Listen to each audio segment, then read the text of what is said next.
Paris 2024, bah, je pense que ça va faire beaucoup de bruit déjà. J'imagine qu'il y a beaucoup de bruit.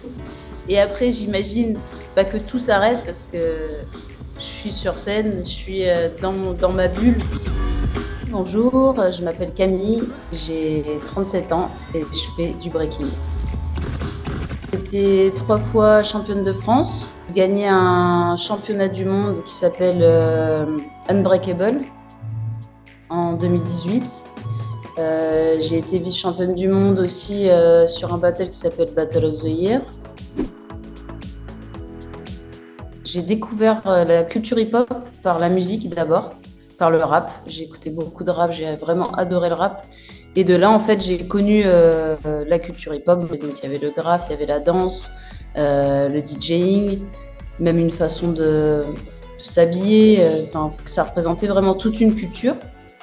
Et quand j'ai vu les danses hip-hop et notamment le break, alors là, c'était quelque chose qui m'a tout de suite parlé parce que, étant plus jeune, j'ai fait de la gymnastique. À 26 ans, je me suis dit, je me donne un an où je fais que du break. Il y a beaucoup de personnes qui m'ont dit, ouais, t'es folle et tout, parce que c'était mon travail en fait.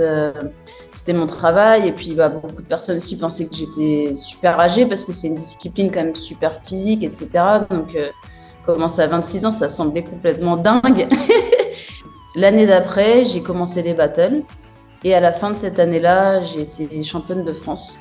Donc pour moi, c'était un truc de fou. L'aspect créatif, c'est super important. Donc d'avoir des mouvements en signature, des mouvements propres à moi, je pense que c'est une de mes forces. Et j'ai une autre force aussi sur ce qu'on appelle les freezes. C'est des pauses arrêtées dans le break qui demandent quand même de la force et je suis assez forte dans ce domaine. Je suis amenée à beaucoup voyager et pour mes spectacles, mais aussi pour les battles parce qu'il y en a vraiment dans le monde entier. Des moments où je crée des spectacles, où je pars en tournée, où je suis sur scène. Et il y a des moments où j'aurai plus des grosses périodes d'entraînement spécifiques pour les compétitions, pour les battles. Pourquoi les deux se nourrissent? Parce que je trouve que quand je suis sur scène, ça m'apprend énormément pour tout ce qui est présence scénique. Ça me permet aussi d'essayer des choses que j'ai envie de tester en battle.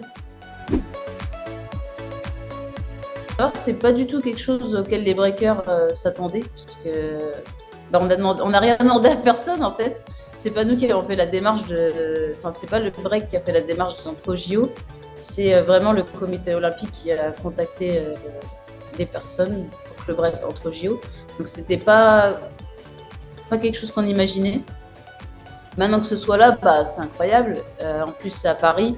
Donc c'est vraiment un truc de fou entre compétitrices. C'est une compétition incroyable à laquelle bien sûr j'ai envie de participer. J'espère que ça va susciter des vocations chez les jeunes, qu'il y en a qui vont se dire wow, c'est un truc de fou, le break, j'ai trop envie d'en faire et tout. Ouais, j'espère que ça ouvrira des portes aussi pour les personnes, comme je disais tout à l'heure, qui veulent vraiment vivre de leur passion et vivre de la compétition et qui pourront trouver des financements et des manières de vivre vraiment de ça.